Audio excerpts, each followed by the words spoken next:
All right, so before I get this started, let's just look at the complete numbers here. Austin Matthews' rookie year plays 82 games, 40 goals, 29 assists, 69 points. Last season, 62 games played, 34 goals, 29 assists, 63 points.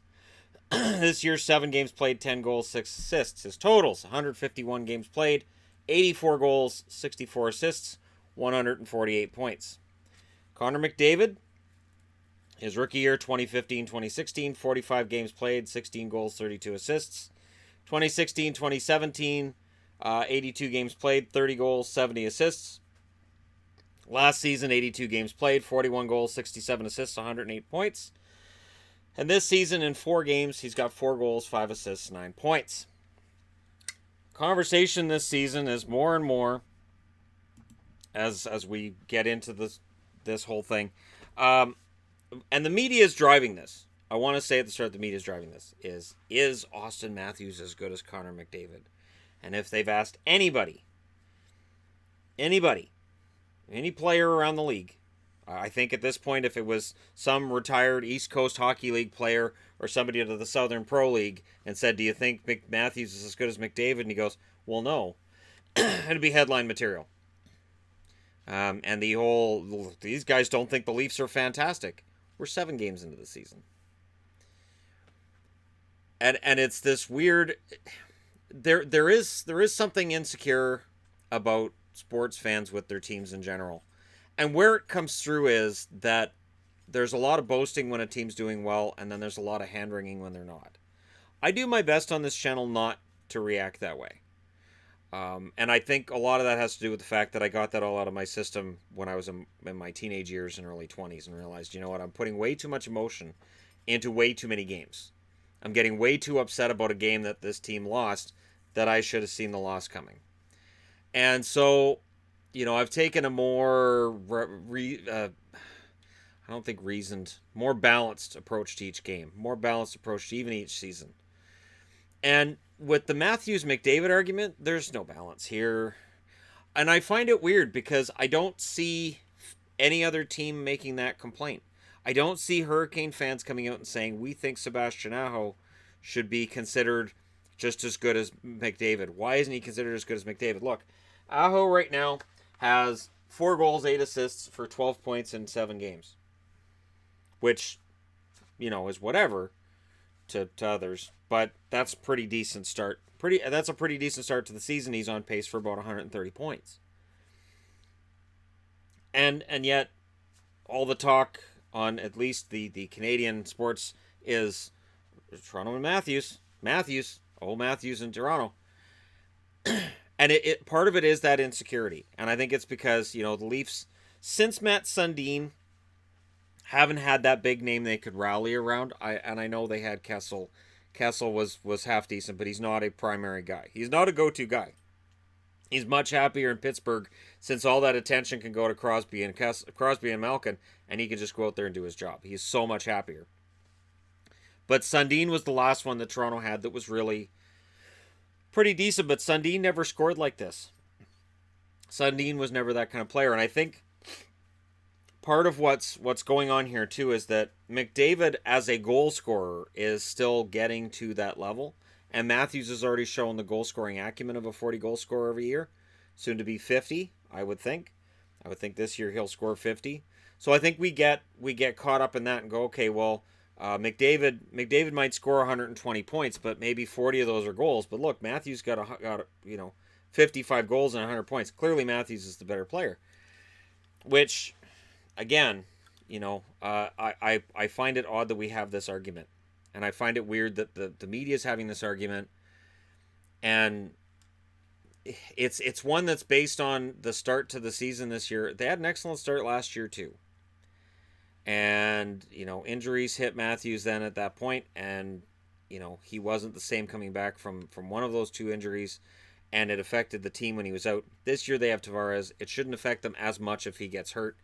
But if he gets hurt, I would think William Nylander would be the potential beneficiary of that, because then suddenly there's pressure for him to get signed. I think that as fans, sometimes we get too caught up in comparing everybody to everybody else. And I do my best not to do that. As a fan of Vancouver, I never cared about where the Sedins sat with anybody else. As a Bruins fan, I never cared about what anybody else thought with Cam Neely. Neely being a good example. The guy scored 50 goals in 50 games one year, thanks in large part to Adam Oates being being in the middle.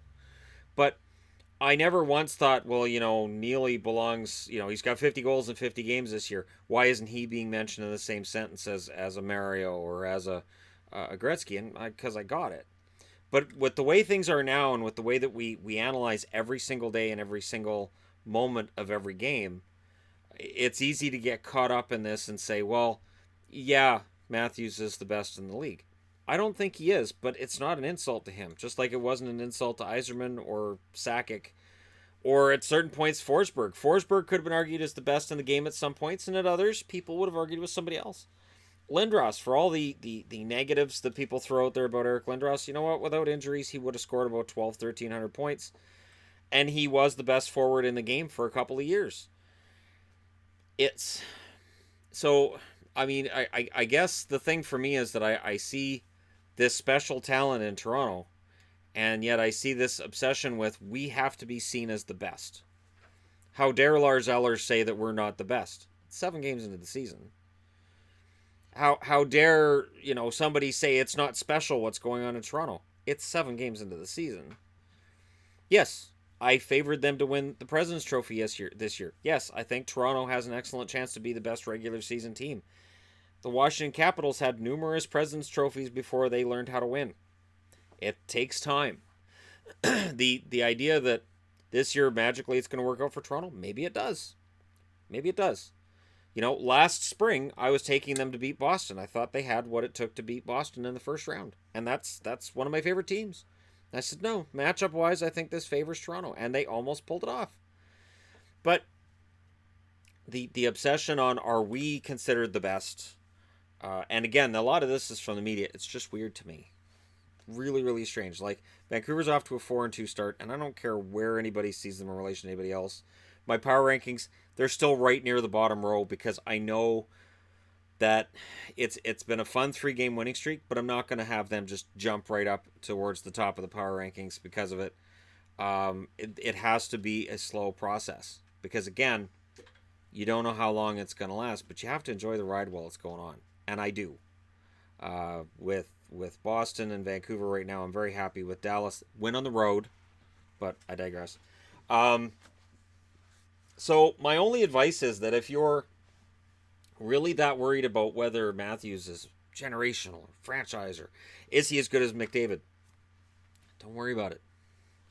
Seriously, it's not the end of the world if he's not Connor McDavid, because Gretzky, the greatest player ever played the game, yes, he won 4 Stanley Cups, all in Edmonton, won nothing after he left Edmonton.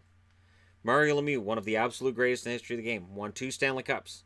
He failed a lot more than he won. Yzerman, everybody remembers Yzerman for the Stanley Cups.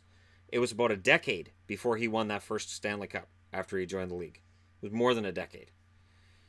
And Sakic, Stanley Cups in Colorado, he lost a ton in Quebec before they got to Colorado. So, honestly, I think the Leafs are kind of ahead of the game. I think Matthews is ahead of the game. And all those guys I mentioned, nobody cared if they weren't Gretzky. It's just this really weird thing that happens now that because we can all watch all these games online and because we can pay attention to every shift and we've got all these other advanced statistics, that now we can just dive in and go, okay, this makes this guy absolutely the best in the league. And history may remember it differently than what we think it should, but it really at the end of the day doesn't matter, because if these guys hold up a Stanley Cup at the end of this year, course, wearing their current logo. People get mad that I wear the old logo. I don't understand it because I like the old logo, so whatever.